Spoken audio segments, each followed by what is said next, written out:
Bill Hurd from Hackaday. Half a lifetime ago, I worked at a company called Commodore, who made the most successful home computer ever in the Commodore 64, which sold 27 million.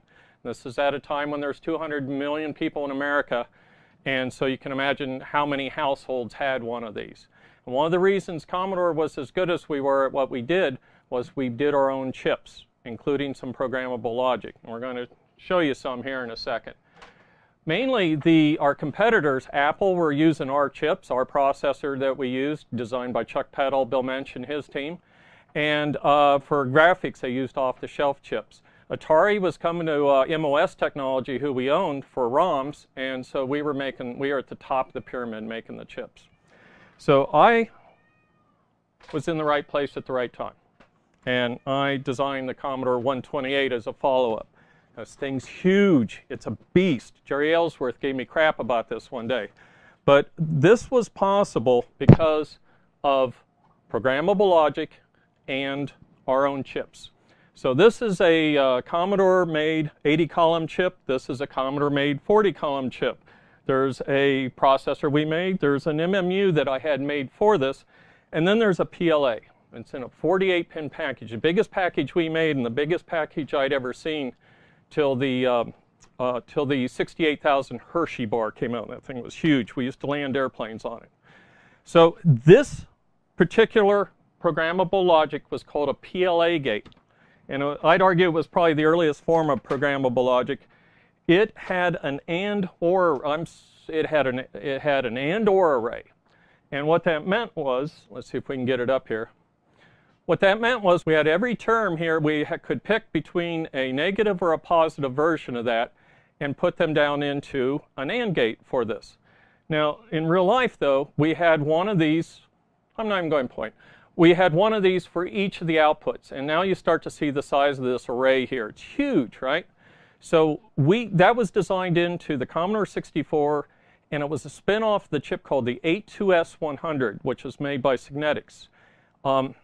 We might have copied it at MOS. I say that because we had the room with the Polaroid camera pictures all around the edge of somebody else's PLA, and then we made our own at Commodore. Now, actually, it turned out to be the highest failing chip we had, even though, well, VIC chip was pretty bad too. So one time the PLAs were failing, and they were rotting. They were eating themselves alive. And at the time, I think I was from a group of people that just kind of assumed that the metal structure of doing these arrays that I just showed you was causing the passivation, the insulating coating they do to keep air out and everything else, got too thin at the tops. But what it turns out to have been was the boron that they put into the silicon nitride to actually give it more flow to go down into the valleys was actually attacking the aluminum. And you could see it in the microscope. You could stick one of these on there, and we called it the purple creeping crud, and you could just see it there. And so it was eating everything alive. So I pick up on this chip, and I say, cool, we can use it for the 128. I need more than twice the number of terms, because I got to do the Commodore 64 functions, plus these new ones. And we had dual processor, two graphics chips and stuff. And so we made it twice as big, right? Twice as many terms.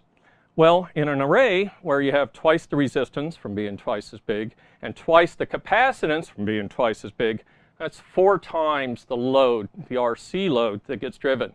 And so we got lucky. But, well, it worked. But we were at the end of where we could go with that technology. So it's the biggest PLA that made sense to us. And it tied everything together. It's what made this possible.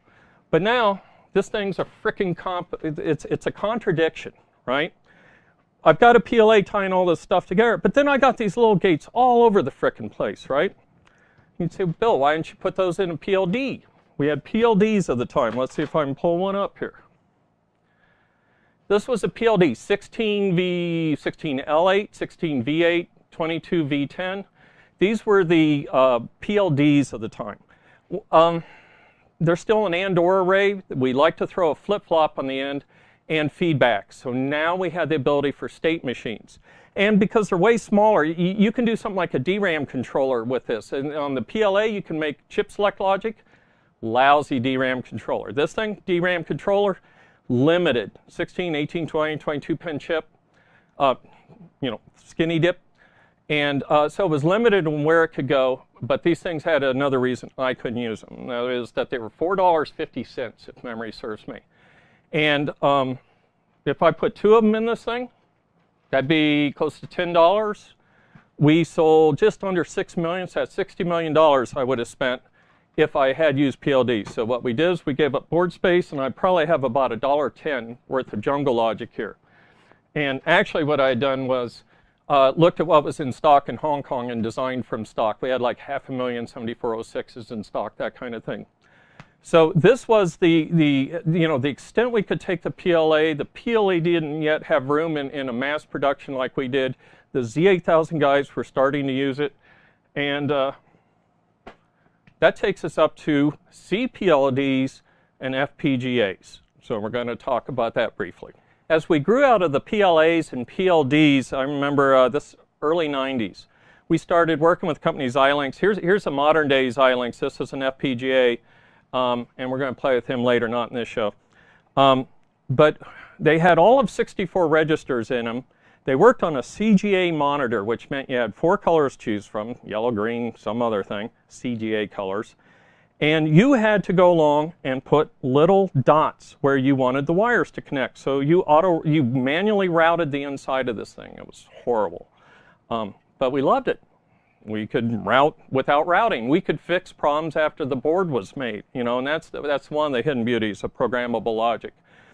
So, and then we grew into, rapidly I think, suddenly the Xilinx and Altera both have software we can use to program the chips using, at the time I used AHDL, Altera high-level design language. You could still use schematics. And we got into CPLDs, complex programmable logic devices. They're PLDs on steroids. And what you can do is have an array that's huge, right? And because they're in chips, 144 pins in this case for a CPLD. So, and now this is one that, let's see if you can see it there. We're going to actually light this up and program it here. This is one I designed that is meant to fit on top of a Arduino Mega. And it's got some 8 nanosecond static RAM as close by it, what we call tightly coupled. And we're going to make some LEDs blink. So I'm going to actually show you some Verilog code, make a counter, and make these LEDs light. And we're going to try and do that in about 8 minutes here. So, because I want you to see all the way through from beginning to end, you can use these parts. Hardest part, soldering the 144 pin to the board, and that's fun, right? So I'm going to bring this video to a close and say that wraps up our summary of PLAs and PALs. And in the very next video, I'm going to show you how to program a CPLD from scratch. So Bill Hurd from Hackaday, and if you're hankering a hacker, why not? Go for it.